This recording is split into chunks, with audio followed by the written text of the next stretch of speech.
thank you so much for joining.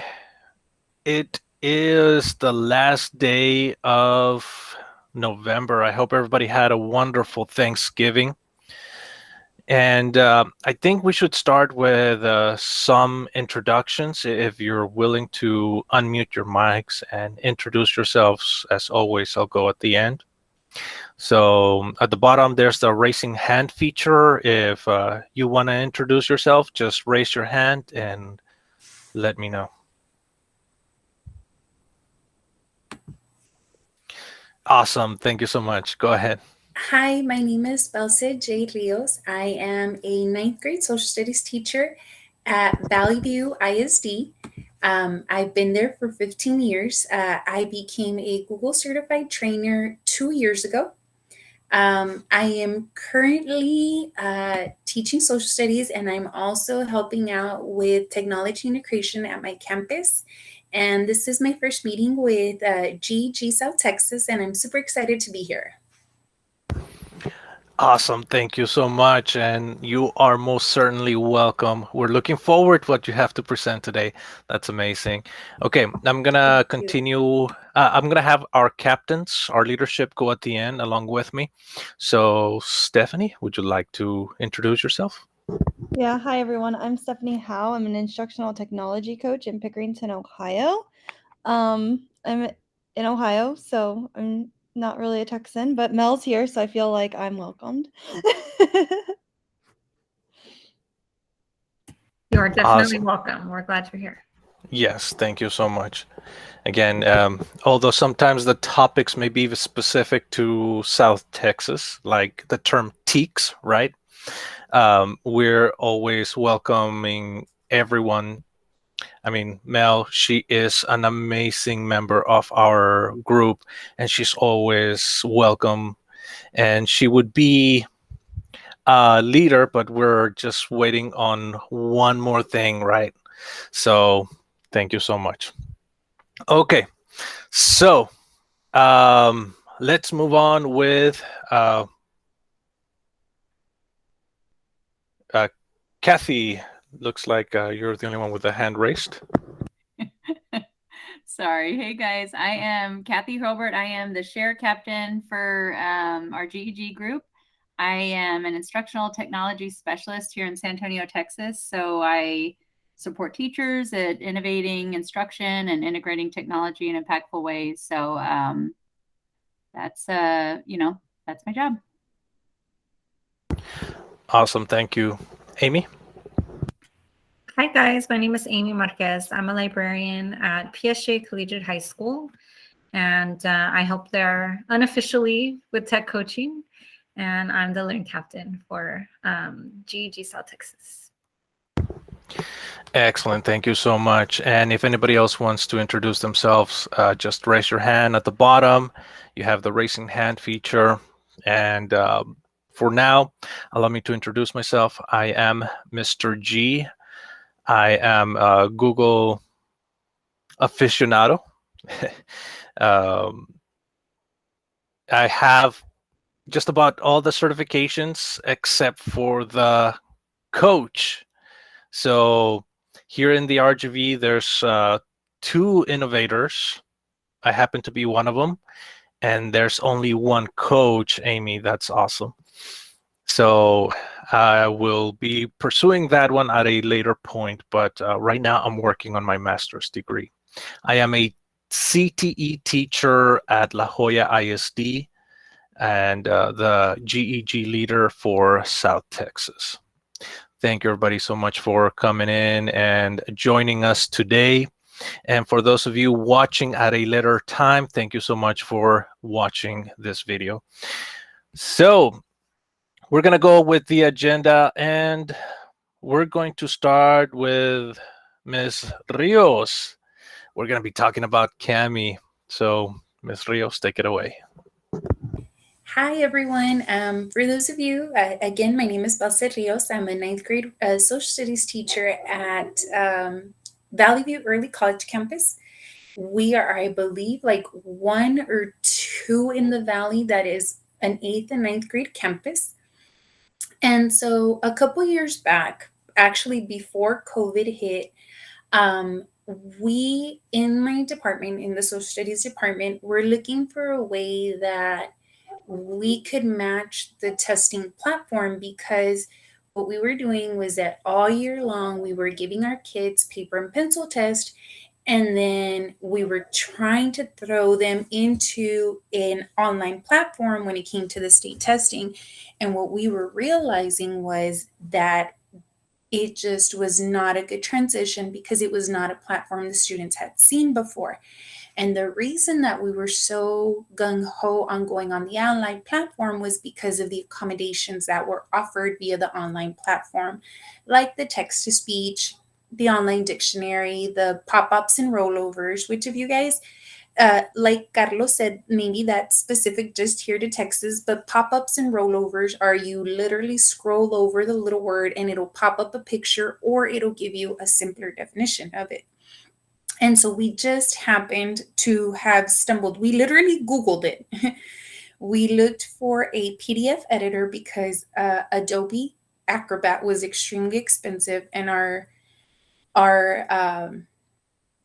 district was not going to purchase it, not for our kids. And so we found Cami, and it's actually free. And so just like I did with Google, where I did the level 1, the level 2, and now a trainer, and I want to pursue the coaching and the innovator, I did the same thing with Cami. I dove all into it. And if you guys go to the agenda, I actually put a link to the presentation, and this is a presentation that I actually shared with Cami themselves. So I don't know if I can present. Do I have that ability, Amy?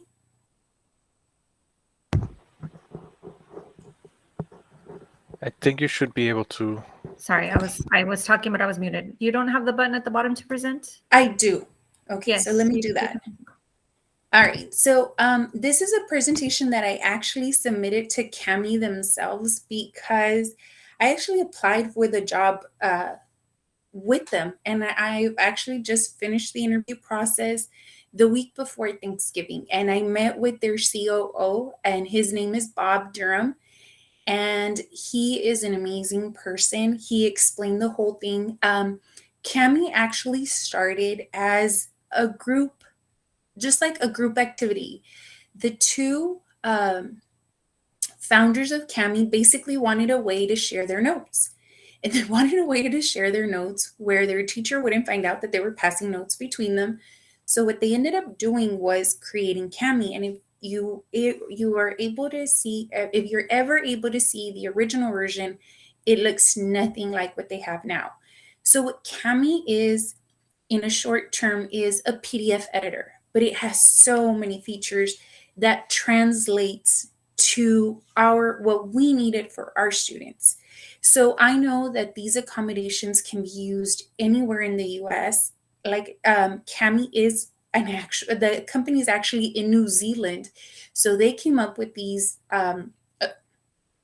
features based on what the teachers in New Zealand wanted, and it turned out that it's exactly what here in Texas we need. So it has a dictionary on it, the read aloud, which is a text to speech, markup, which is a highlighter. The comment box can be used for the teacher, where the teacher wants to make comments. So this would be you writing on the student's paper. The text box is for the students can use it to input their answers. Equation for, of course, the math teachers. Drawing if the students have a touchscreen. Shapes if case they need to make Venn diagrams or they need to do other activities. Eraser, and it even has Google image search already integrated to it, so that the kids don't even need to open up another tab if they need to search up images. Like, for example, one of the activities that I do with my kids is when they're looking for definitions for words that they need, and they need to add that image, they don't even need to open up another tab, because Cami already has that feature. And the one that I love for teachers is the signature, where they send me, for example, the accommodations or the 504s or anything that we have to sign. It already has a signature integrated into it. And of course, here's how you guys can create the Cami assignments, and you can even do it straight from Google Classroom. So going to Cami is extremely easy. You literally just put camiapp.com or Cami app, and it'll take you straight there. And it's free for teachers. There is a paid version, but when they say free, they literally mean free. They're not going to ask you for a credit card number and say, well, you have it free for 7 days, and then after 7 days, we're going to charge you X amount of money. No, it literally is free. So I already have mine, so I would just sign in. And if you guys have not used Cami, I highly, highly recommend it. Like I said, in a short version, in a condensed version, it is a PDF editor. And what I love about it is that it's so easy because our kids, because we are a Google for Education school district, all our kids have Gmails. So they don't even need to have a username or password. They can just sign in with Google. If you are a Microsoft district, of course, it also has Microsoft or just a regular email.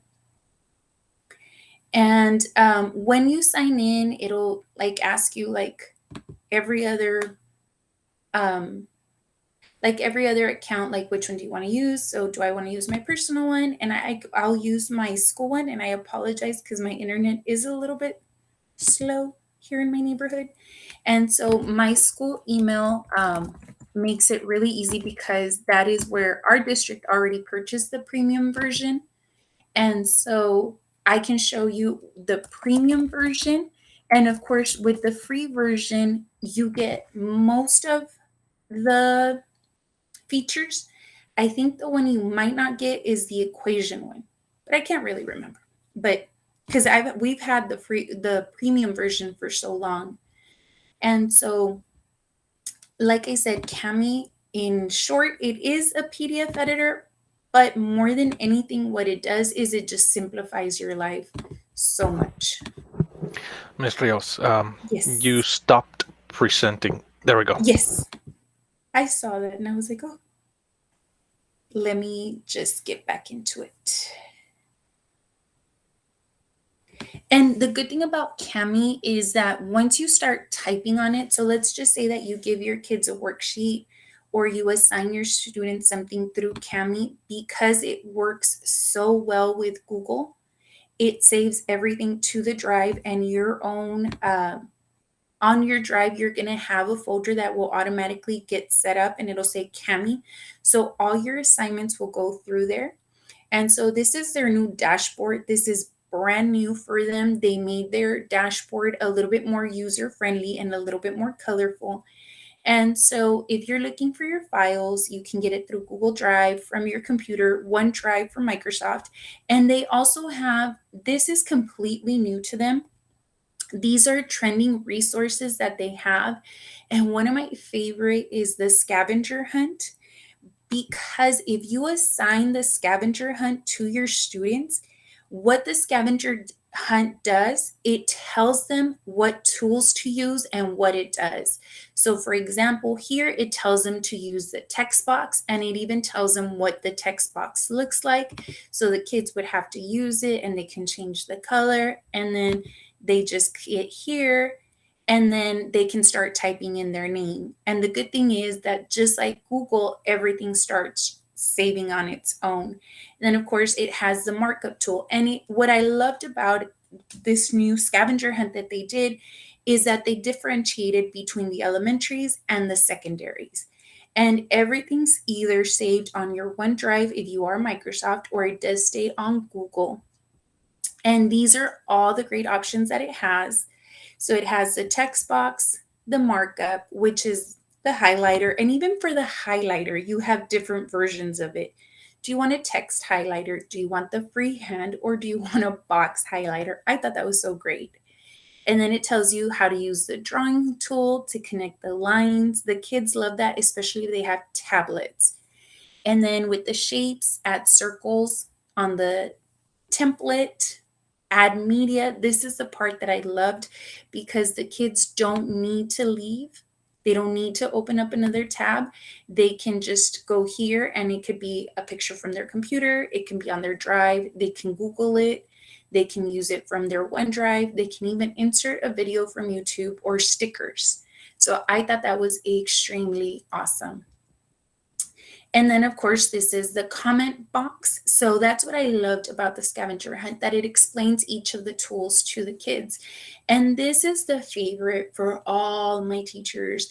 And the reason that it's the favorite is because our special ed teachers, they help us so much, and they were exhausted at the end of the day, especially with our kids that had the accommodations of the text to speech. So our teachers were literally reading word for word the test or the questions or the answer choices. And so this actually reads it for them. So the student would just highlight whatever they want read to them. They would click on the read out loud, and then it reads it for them. And I don't know if you guys can hear it because I have it on my earphone, but they just hit play, and it's just it's like the automated voice, I guess. So that is Cami. And then what's so great about it is that you can automatically share the link. Or if you guys have Google Classroom, you can actually create a Cami assignment. And what the teachers loved about that option is that when you use Google Classroom to assign the assignment from Cami, you get to decide what features are enabled. So let's just say your student didn't qualify for the text-to-speech, then you can remove it from that student. Or if the student does qualify for it, then you add it to them. So ladies and gentlemen, that is Cami for you. And on the presentation, there is a video at the end. Oh, let me get over here. So if you guys, need help, I did create a screencastify. So if you click on that, if you click on the actual little movie clip thingy on the middle, it'll take you to a screencastify tutorial, and that's where I used my actual Google Classroom from school, and it shows you step by step how to create the assignment. That is awesome. With extra information for those of you that want to see it again. Definitely. Thank you so much. Thank you for giving me the opportunity to present. I was so excited. No, it's the opposite. Thank you so much for presenting. We're very excited that you're here. Okay, so next up is choice boards. Amy, take it away. All right. Well, thank you, Balsa. I really enjoyed your presentation. It's been a while since I've looked at Cami, and I love what you're saying about the scavenger hunts and having them for different levels. That's a great way to introduce it, and you definitely made me want to jump back in and try to use it again. So thank you. All right. So I'm going to be talking a little bit about choice boards today. And I must say, Amy, yes. can you press on that button at the bottom left that looks like an arrow? This one? Yes. Okay. Nice. I hadn't tried it yet. I saw you share that on social media, but I hadn't tried it. All right. Cool. Okay, so while this is loading, my topic today is choice boards, and I was starting to say I was very inspired by Stephanie. I'm so glad Stephanie got a chance to join us today. Stephanie has amazing content, and I'm always seeing things she's doing, and I'm like, wow, I want to do that. I want to grow up and be like Stephanie one day. No, she's doing really, really cool stuff. So if you haven't followed Stephanie, you have to go follow her. One of her recent topics was about choice boards, and I'm pretty sure most of us are familiar with what choice boards are, but basically it's just a way to provide your students some options, and it could be options in how they learn a concept or how they show what they know, or a combination of the two. And when I taught elementary, I did a form of choice boards. Even as an elementary librarian, I gave more choice like that. But in high school, I had never really tried it with students as a choice board. And so I got to try it out this school year, and I mean, they really liked it. I also got to do it with teachers, and they really liked it. So As a librarian, my role, I work directly with students and collaborate with teachers and have lessons, with classes that come in, but I also train teachers. So I'm going to show you a couple of choice boards, give you a little bit of inspiration, and then point you in the direction where you can find more information if you'd like to. So what's the purpose? Why would you want to use choice boards? Well, definitely boost your student engagement because everybody loves to have some choice in how they respond or how they learn. It allows for student agency, right? We want to empower students to be able to make the best choices for them, and we need to provide those opportunities for them. Another thing is it gives students a chance to select and choose relevant tools. So I was talking to my teachers, and I know that's an issue sometimes that comes up. Like as teachers, a lot of times we tell students, we want you to respond in this way with this tool, but students to prepare for the real world really need to have that chance to determine what is the most relevant tool for the task. Choice boards really are empowering, right? Because you get to decide. They support multiple intelligences depending on how you set it up, and I'll show you some examples of that. They really do boost creativity because, students get to choose how they're going to respond. You can accommodate different learner needs. It's a personalized form of learning for students, and it also supports flipped learning. So if you want to turn over the instruction to the students while you go around and moderate, that's a great way to use choice boards. So here's some suggestions I have. When it comes to choice boards, if you've never rolled them out, and I'll show you how they look right now, or what I'm suggesting is a digital choice board. I would say have a focus, either focus on how will the students learn the information, like giving them different options of how they could learn the topic that you're teaching, or how will students show what they learned, and then maybe gradually move towards a combination of the two. So this is how I started with my staff. We did a training, I did a training for them on effective technology integration. We were looking at different pedagogy, such as SAMR and TPAC, but I wanted to put the learning in their hands because they're all coming to me with different levels of knowledge on the topic, right? So that they could decide what do they want to learn more about. And I found this really cool choice board, Roxy. Hold on, let me pull it up for you. Roxy, I want to give credit to the right person. Roxy Thompson created a choice board, and I took her choice board and added my own things to it. So it's inspired by her choice board, but then modified to be my own version of it. And what I decided to do was I made it a read, watch, or listen effective technology integration choice board. And I gave my staff some time to decide which one or two of these resources they wanted to explore. So the topics were like I mentioned, SAMR, TPAC, what is technology integration? How do the 4 C's work along with that? How to use technology to support ELs. And I gave them options of either reading it, watching it, or listening to it. And so at that point, after we talked a little bit about how a choice board worked, they had a chance to go out and explore those. I set a timer, and then they came to a Jamboard and put their thoughts in. After I presented this to the teachers, they really liked it. And it was exciting to see the light bulbs going off as we move forward. Oh, wait, I could use it this way or that way. So I showed them this. I let them take on the role of student, right, and try out the choice board. And then I showed them the choice board that I did with the students that had come to the library recently. So I had students coming to the library, and I was trying to think okay, how can I make this a little bit more fun for the students, right? Rather than me just talking about the resources that are available for them as far as exploring colleges in databases and preparing for test prep SAT and ACT resources. So I came up with this choice board here, and it's like a combination of things. So this is another thing that Stephanie had shared. It was a this or that version of a choice board. So where the first choice board had different ways to learn the information, let me pull it back up one more time. It was read, watch, or listen. This one, we had 4 things we were going to do: a book tasting, explore colleges, look at test prep, and check out books at the library. And for each of them, students had 2 choices. They could respond with this or that, this or that. And so I rolled this out with students. They hadn't done choice boards before or anything. And it just went so well. It was awesome.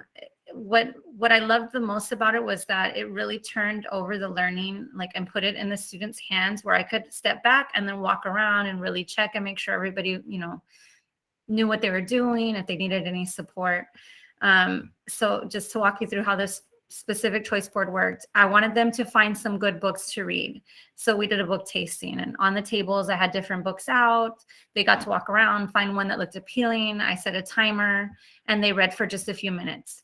Then after they finished reading, they tried another book, and then they got to respond. And they could either go on the Wakelet and do a review, or they could go over here to our Star Books reviews. And they got to put in a recommendation. Sorry, it's going kind of slow, but they got to put in the cover of their book. They got to tell what they thought of the book. I won't pull it up because it says the students' names, but just I'm sure you can kind of see like at a glance, but it's got the book cover, a little review from the student, and the student name. And then I got to take those and push those out on social media, which was nice. And it's like a way for me to promote books, but it's coming from the students. And then the next step was we were exploring colleges. So this was directions on how to access the materials in the database. And then they got to either choose this one or this one, which was compare 2 different schools using a table, or doing a spotlight on one particular college. And then finally we had test prep and then checking out. So this was a lot of fun too. Students, it was great. I mean, if you've ever seen a presentation on databases, they're not the most exciting thing to present on. From a librarian standpoint, they're very useful, but you know, like to get students excited about databases is kind of hard. But with this activity and turning it over to their hands and giving them that choice, they were like excitedly looking through the schools. They got to pick which colleges they were interested in. This was for 11th graders, but it turned out really well. So after this, you know, I showed teachers, they tried it. I showed them an example of how it looked as I used it with my students, right? And then we also explored some samples. So I'll show you those right now. I did want to give you a few tips. If you've never tried choice boards with your class, I would recommend that you start with just a few choices. You don't have to do like the one that I had right here. You don't have to do 4 different things that they're doing. It can just be one thing with 2 choices, if that's where you feel comfortable. Make sure you feel comfortable with rolling it out, and you can always build onto it later.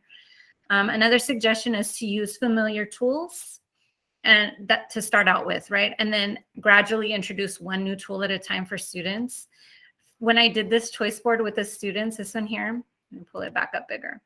I did Wakelet and slides. And to me, Wakelet's cool. Like, I really like Wakelet. And I thought like, oh, kids are gonna pick Wakelet. They're probably tired of slides. It was so interesting to see like the majority picked slides. Even though I showed them how to use Wakelet, I'm not sure why, but the majority picked slides. So you might be surprised.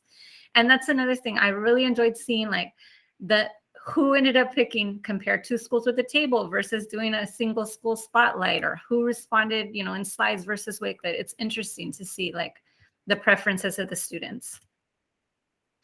And then finally, provide options for different learning styles. So like I showed in this one, this is great if you know you need students to learn about a topic and you can provide different options like read, watch, listen. That can really help scaffold the learning for some of your students who maybe are struggling readers. And then, of course, the way that they produce the content to show what they know, to provide those for those different learning styles also will boost your engagement and student success.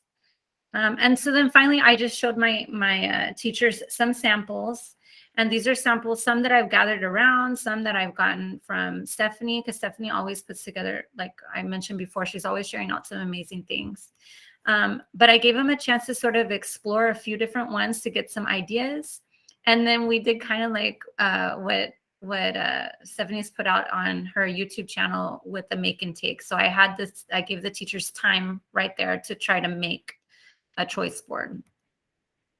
And so on the agenda, if you check out my presentation, these are linked. So you can click on it, for example, the vocabulary one, and it's going to take you to the vocabulary choice board. And this one was inspired by one of our science teachers. She was looking for some different choices for vocabulary. And so the template, somebody else had made a template like this, and I copied the template, but then I made these what we needed them to be. And so if you click on each of these, it takes you to the different slide with that choice for how to respond to the vocabulary activity. So each of these were just different ones that teachers could check out and see what might be useful for them. And I always share whenever possible. And I think most of you would agree with this, is if you can start from somebody else's and then make it your own, like start from a template, right? Rather than trying to build it from scratch. I think that's so much easier, especially in the beginning as you're just like getting started with choice boards. And then finally, I just want to point you to this video. If you need some more information, I highly recommend you check out Gold EDU's YouTube channel. They have a Twitter. That's Stephanie, who's here in the house right now. But this video is where it all started, right? I was watching her do the choice boards, and then she had a hands-on make and take activity, and it all took off from there. So highly recommend you check out her presentation. I know it's a little bit early for Christmas. I'm like wishing it was Christmas already, but Merry Christmas to you all. I hope that you give choice boards a try, and I think you'll really enjoy using them. That is awesome. Yes, and Stephanie was mentioning how awesome your Bitmojis were. Aw, thanks. Next up, we have 2 presentations by Mel. Go ahead and take it away. My internet's lagging a lot, so I don't know if I'll be able to keep my camera on or not. But anyway, hi everyone. I'm going to see if I can actually share my screen. Let's actually see if a miracle can happen here. It's just one presentation, by the way. I just have 2 different activities within the one presentation. And one day maybe it will actually present. Yes. And look, it says happy summer. And I know that for some of you that might be confusing, because I know where you guys are, it is maybe cold. I don't know. Yeah. But in Australia, I'm not in Australia right now, but I'm Australian. In Australia right now, it's coming into summer. So they're about to finish for the year. Their Christmas break. I mean, they have school from January to December. Then they end. So, I mean, there it's supposed to be hot. I know that where you guys are, it's yeah, maybe a bit different. But anyway, just in case you were confused about my theme there in my slide, that's me explaining what's going on there.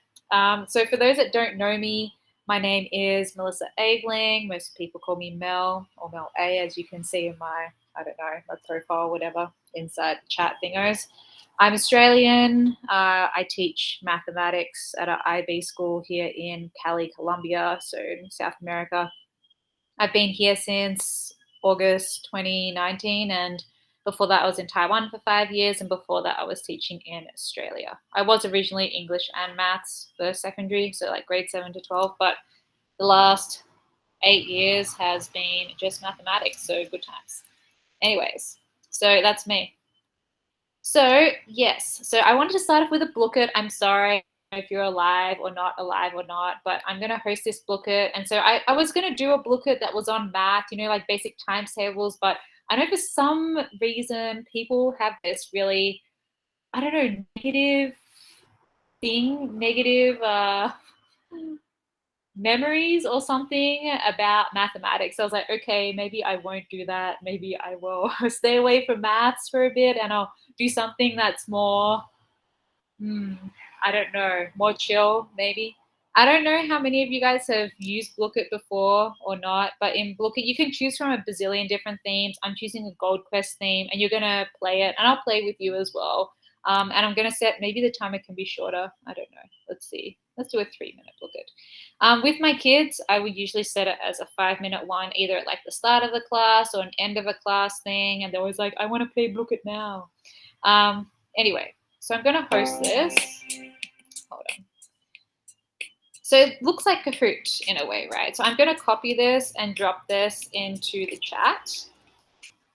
So if I'm in, so my classes, they're all presential, right? So they're like face-to-face right now. I'm just going to mute that. So the students, like, they have to like type in blooket.com/play and then enter the code. But I mean, like, if I had virtual kids or whatever, then I could just drop the link in the chat. But it doesn't take them that long to join anyway, generally speaking. I don't know if most of you guys have played. Let's see. Amy says it's her first time playing. Amazing. Let's see. How many people do we have in here? I don't know if Howe is going to join or not. I'm going to join in a second. So I'll usually give kids like a minute to join, and then I'll write the code up on the board so they can see it. They can also see it when I start the game as well. But I mean, sometimes I just leave it there for a bit. Okay, we have 6 people. You guys can still join. I mean, like, if you're like, oh, I'm not in yet. And I'm just like, don't worry, it's okay. All right, so I'm going to start this. Okay, so you're going to see some questions pop up. Then you have to click on the one that you think is right, and then you have to choose a chess. And the chess might, like, you might win lots of money or lose all your money. Who knows? It's a mystery. It's all like, it's luck, okay? But just click somewhere else to go to the next page. Otherwise, you'll just be stuck on like a chest or something. I'm going to also enter. I'm not very good with animals, but who knows? Let's see what happens. I can turn on the music, I guess, maybe.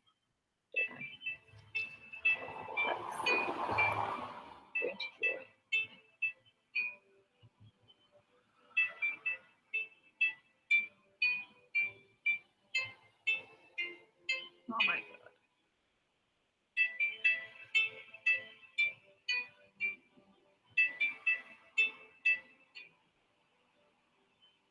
Sucks when you get triple gold and you're on 0 gold. It's very sad. I don't even know what these animals are.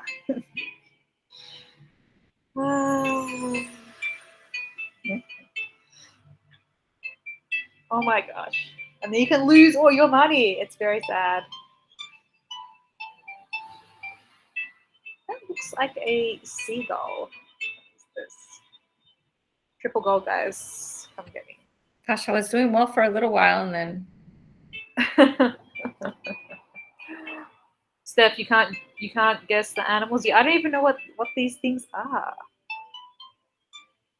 I'm wondering. Yeah, it sucks when you like lose all your money. It's like, no. Or someone steals your money or swaps with you because you're on the top somewhere. or you just keep guessing all the wrong things. Some sad times. Maybe I should have put maths. I should have put like times tables. And you can end the game whenever you feel like it also. Like, I could just go and end it right now. If I was just like, nope, okay. Some of the kids like, end it now, I'm on the top. And I was like, no, sorry, that's not how it works. But sometimes I will do it. Like, if the bell's going and I'm just like, okay, guys, let's like, no. And I was like, oh, too bad. I'm doing this anyway. How's Kathy on 4,000? Someone needs to steal from her. That's what I was going to say. What? Okay. She must be getting like triple golds or something. Oh, Mr. G. Here we go. Let's see. Oh, it's only 9 seconds. Anything can happen. Oh, we have a double gold. Let's go.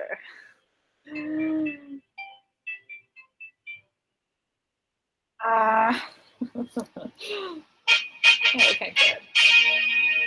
Look at that. You see? So anything can happen, really. I mean, with Blooket. I mean, I did have a chance to swap, and I could have swapped, and gotten to the top.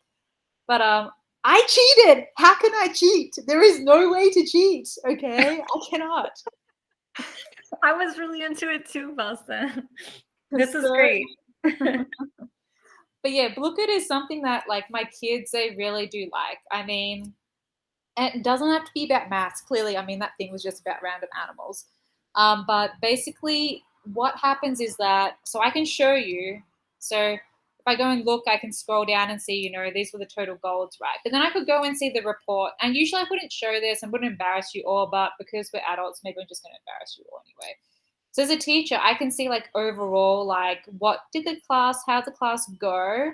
And then I can scroll down to see who actually was, this is actually the same thing. Okay, so this is not often the case. So usually it's often that a student that got 100% ends up on the bottom because they just got really bad luck. They had really bad luck. So some of the high achieving students, they do not like Blooket because they're like, no, because they're not used to losing, right? They're like, no, because they want to be at the top all the time.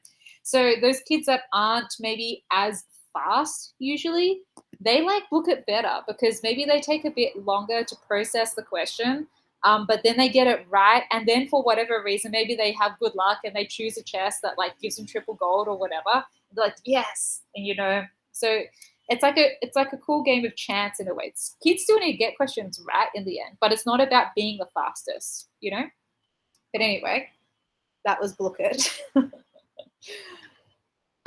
So Desmos is the other thing that I was going to show you. So Desmos, I don't know if you've used it before. I mean, like people that know me, you're probably like, Desmos again, really? But it doesn't have to be just used for maths, okay? It's something where you can see what all the kids are doing at the same time. You can give them feedback. You can create your own activities, design lots of different things. You can have all these random check-ins and stuff. So what I'm going to do is I'm going to get you guys to do a Desmos with me. Don't worry, I didn't put any math in there. I don't think so anyway. So it works like a lot of different things, how you can share a class code. So like, look, I'm not going to, this is not a tutorial on like really how to use Desmos step by step because that would take 5,000 years. But I have a lot of like different activities, right? You can create activities from scratch. You can just take activities from people and modify them like this one. You can notice I borrowed a lot of things from different people, like different frames, like slides or whatever from other people's things because they make awesome stuff. Then I created some stuff myself. And then you can share it directly to Google Classroom, like as an assignment, and you can paste it if you want or let the students just explore how they want. So I'm going to share this link in the chat for you guys. It's also in my slide deck, by the way.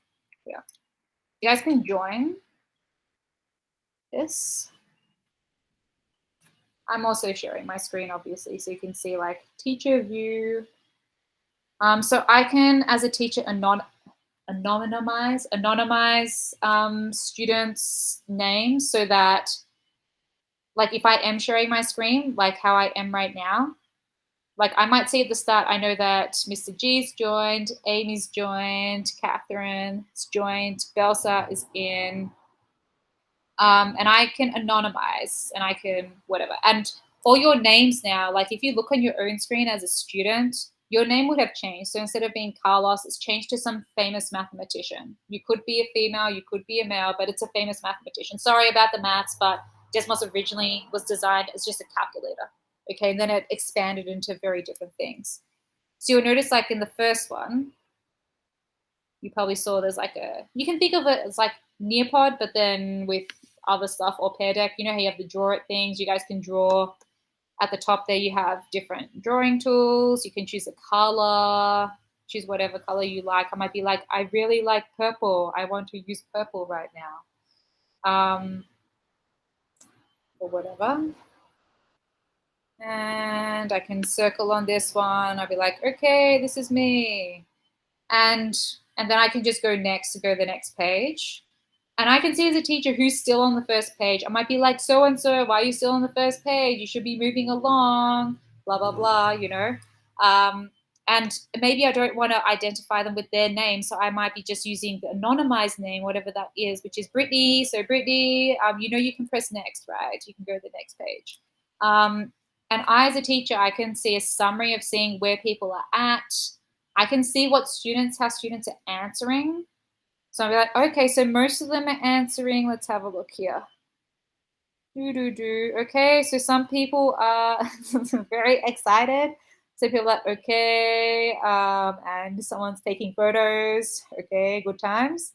Then I can see over here on the second one, what are people drawing as their favorite meal? Ooh, this looks like an ice cream and maybe a hamburger. It looks like an awesome pizza, awesome sauce.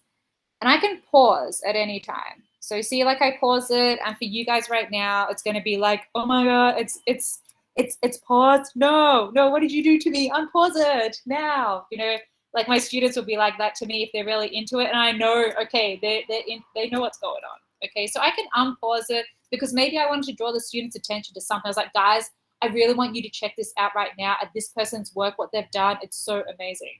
Okay, so I'm going to unpause it, don't worry. Okay, if you're on the matching cards, so matching cards, I would usually maybe show that to the students once just to make sure they know how to match them. Because, for example, I might be like, okay, I'm going to drag this onto the apple because this is an apple. And you'll notice that once I've dragged them on top of each other, they change into something that says like 2 cards. So this is now a pair. So it has to be like that. Otherwise, it's not going to say that it's matched anything.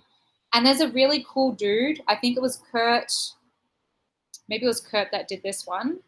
On the next slide, you can check your work. I did not design this, okay, but I like this one because if you say check my work, and then it's got the UFO alien guy is going to try to pick up the cow. And it's like, oh, okay, I only got 2 out of 12 cards correct. I'm 17%. Okay, maybe I can try again. I'm going to go back and then try again. I really like the card sort checks. They're so epic. What, Mr. G's finished the whole thing already? Oh my goodness me. Okay, but you see, sometimes I might paste. So I might be like, okay, I'm going to paste you guys. I want you to only be on this page. So let's go here. I'm going to restrict everyone to screen 5. Okay, and if you're active, it's going to move you to this one only. Okay, and you cannot move anywhere else. And I can stop the pasting whenever I like, or I can make it so that you could go the next page as well. Okay, or the next one, or whatever. Okay, at any point, how I like. You can't individualize it for each student. It's like as a whole class. Okay. And I can just stop it, okay, if I like. But yes, anyway, that's I don't know, one of the things with Desmos. And I like having like a check-in thing on the end to see, okay, so how are people doing? How do they feel? How are things going? Okay, so some people, they were doing okay. Some people were not. Maybe people are confused. I just went through that very fast, you see. So like if I was doing an actual tutorial or something on Desmos, then I would be like, okay, guys, I go through each of the slides, like one by one, show people all the features, get people to explore, that sort of thing. But I like it like as a teacher, you can see, and I can also give feedback to people. So if I went on to, let's say this one. Okay, people are saying great job on most of them. What about this one? I can say show correctness as a teacher. Okay, so I might go to Jamshed. And I can have this little feedback thing. So it's a lesson feedback. I can click on this little chat. And I can say, well done so far. You have 3 pairs correct. If you really need to, you can go and check out the different countries' flags through Google. Okay, I'm going to go send. Now, Jamshed, whoever this person is, okay, I will be able to see whether they have seen it or not. So they'd have to go back to this screen, which screen is this one? Screen 3.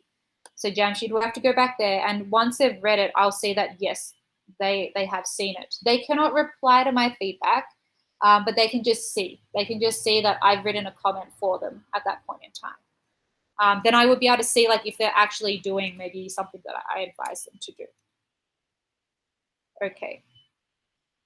Oh, Amy is Jamshed. Okay. There is no paid version of Desmos. It's all free. So you can Google lessons for Desmos. You can search within Desmos for lessons. There's a lot of really cool collections that people make on Desmos. There's a really awesome Facebook group for teachers that are using Desmos. They've created a bunch of different activities because sometimes when you're in Desmos and you're searching for something, maybe it doesn't appear immediately like inside here. So you can maybe, I usually search on Google. especially if you want different subjects and things. When I did a demo the last time, I showed people there's like history lessons, stuff on social studies, English, Spanish, science, like chemistry stuff. So there are lots of different stuff out there, but it's something that I think students really like to interact with. And I really like it for investigation type things, so they can go and explore and do a bunch of different things. And if you are in the slide deck, which I put in the agenda, there is, if you do want to actually use this activity, and you can like copy and edit it. So like if you have any activity you find, there's an option to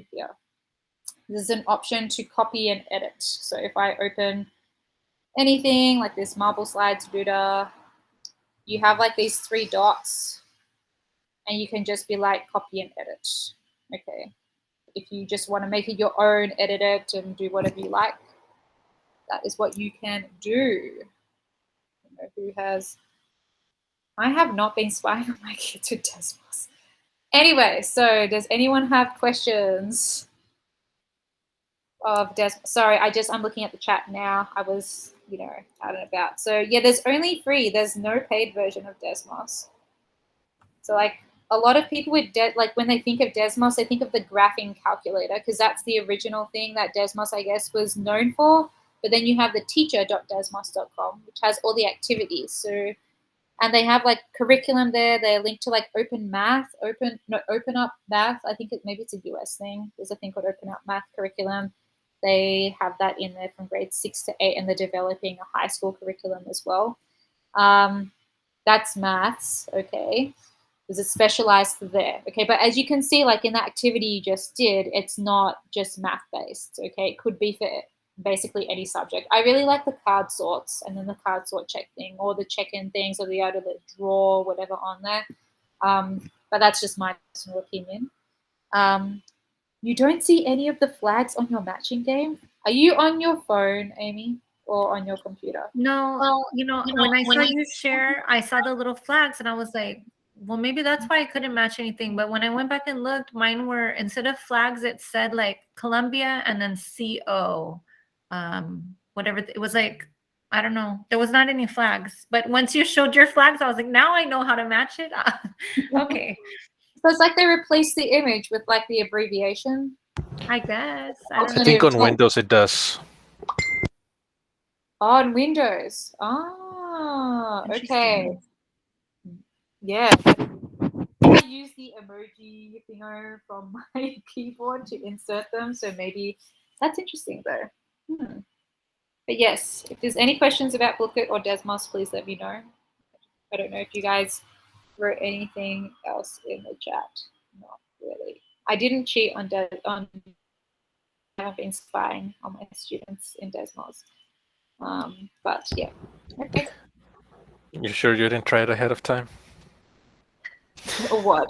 It changes every time. It's like impossible. I can't actually, there's no way to rig that. It's impossible. Like the students have realized that as well. They're like, I'm like this. Anyway, there you go. All right, awesome. That was amazing. Okay, well, that is time for us. I just want to say thank you to our amazing presenters today for making this happen, as well as our share captain for having all of you joining in. If you're new, it's probably thanks to our share captain, Catherine. And also thank you for putting this together, our Learn Captain, Amy. Thank you so much, everybody, for joining. Have a wonderful evening. And I believe we have no meeting on December. So enjoy your holidays. Have a wonderful, wonderful December. And we will see each other next year.